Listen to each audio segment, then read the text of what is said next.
Hello, welcome to TRT Africa. I'm your host Tyru Kantoshi, and this is the right time for Africa. Africa, oh yeah, Africa, Africa, Africa, Africa.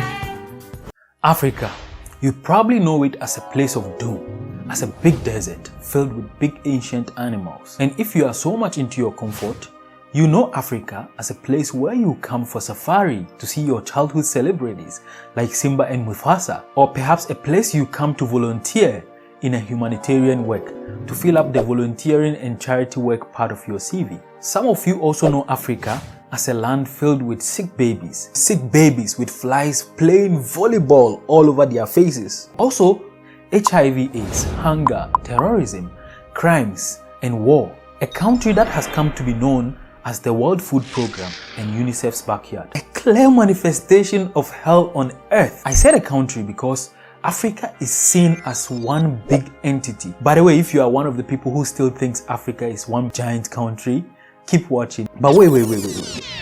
Have you thought, maybe, just maybe, you are wrong about this? What if I tell you that the image of Africa in your big brain isn't real? They indoctrinated all these ideas into your coconut for a reason, and the proofs they show you about their claims are these images. I'm not saying this is Photoshop, please get me.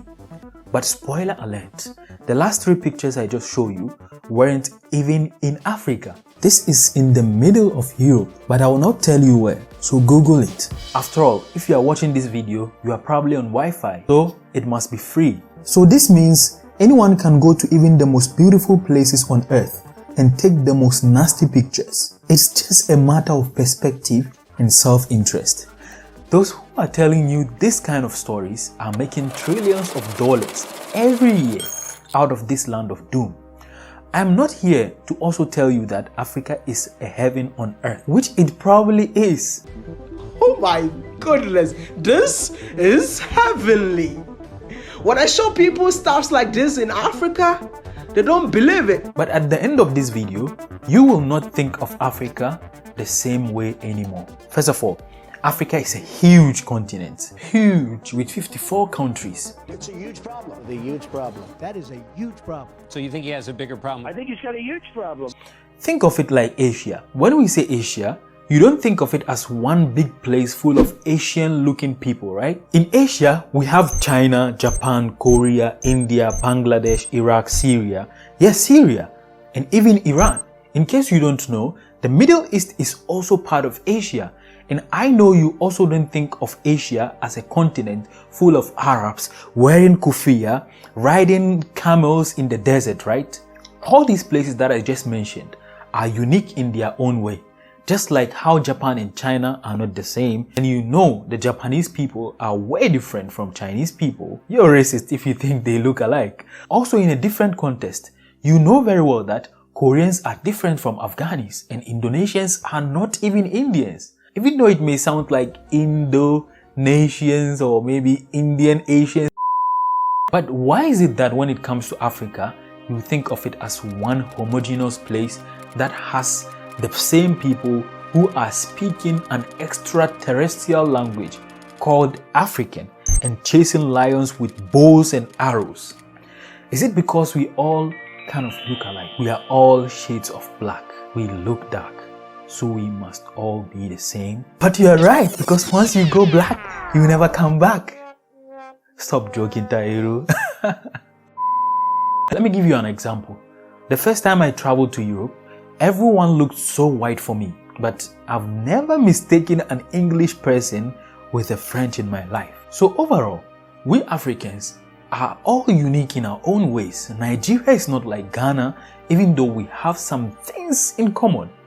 And of course, our differences, like the jollof rice. If you go to a Ghanaian home and you are offered a jollof rice, don't ever say that it tasted like the one you were offered in a Nigerian home. That's our N-word. Never mention the N-word in a Ghanaian home. Also, look at all these countries bordering Ghana. Burkina Faso, Ivory Coast, Togo. They are actually very different countries. Even though we may have similar culture and even in some cases, the same ethnic groups living on both sides of the border we are actually so different from them. After all these countries, they speak French, and in Ghana, only the president can speak the language. Oh, he can also speak American English.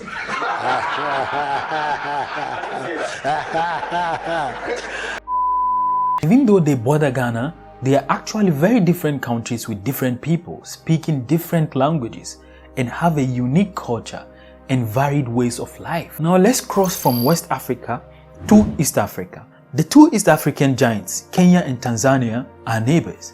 They have a lot in common. They speak the same language called Swahili, which is widely spoken in East Africa. But Kenya is Kenya and Tanzania is simply Tanzania. The two countries have different demographics and different local languages, and also have different ethnic groups. Even though they speak Swahili as a common language, at the end of the day, they are two separate countries. Also going downwards, Congo-Brazzaville is very different from Congo-Kinshasa. Rwanda and Burundi have similar languages and culture, but Rwanda is not Burundi. Coming down to Southern Africa, Malawian and Zambians are best friends. You may find languages in both countries that sound like different dialects of the same language, but they don't consider themselves as one nation. Zambia simply ain't Malawi, even though they both have Sima as their national delicacy. Also, do not forget about our friends in the north. The Maghrebis, the Tunisians, the Algerians, and the Egyptians, they call themselves Arabs, but they can't even understand each other. They are North Africans, but certainly very different people with different cultures, with different languages. So all these differences that I'm citing have their advantages and their disadvantages, obviously. But they were there for a reason. Some of the things that stir up these differences in African countries are obviously what we blame all our problems and our failure on: colonization. Because you see, when the Europeans came, they didn't care who lives where. They didn't care if there was a portion of Yorubas on this strip of land, or there is a portion of Ashantis and the Akans on the other strip of land. They didn't care if one ethnic group lives on the other side of the border, or if the people within one border actually like each other, or if on the long term there will not be any conflict between them. All they saw was gold, diamond, copper, and if they had the strength to take it, they took it. And they drew the border based on how much these resources were deposited in a particular place. So different African ethnic groups got spread in various countries. That's part of the reasons Africans, even though we feel united at large, in our various countries, we never really feel like we belong. Because someone who is living in the northern part of Ghana may feel more closer to a Mosi person on the other side of the border, which is Burkina Faso, than he will feel to an Ashanti in the south. Well, that's the topic for another day, and we will discuss all of this in details. But then my point here is, Africans don't really like to be seen as if they are from one huge country. Even though we all kind of look the same from far, we are all pretty diverse. We are different when you look deeper, and I think that's beautiful, and that's what makes us unique. So the next time you meet a friend from Chad, don't ask him if he knows your African friend from Senegal. That's 4,000 kilometers away. So after all, we must all agree that even though we love unity, we support Pan-Africanism, at the end of the day, we are still different. Africans don't like to be seen as if they are from one huge country called Africa. If you managed to be with me till the end of this video, bravo, you have now qualified to subscribe to this channel. And if you are already a subscriber, please click on the notification bell, because I'll be posting every week from now. I will see you again when I see you again. Peace out. Went to Ghana, now I'm acting up. It's so cool to be from Africa. It's so cool to be from Africa. I'm so cool I went to Africa. Back at school, they would laugh at us. Tell the truth, it was cruel. Now it's too cool to be black as fuck. Now it's cool to be from Africa. Now it's cool to be from Africa. Went to Ghana, now I'm acting. Went to Ghana, now I'm acting up. Met the coolest youth with stamina. Eat the sweetest fruit, I mash it up. Had some bomb cool, ate some food.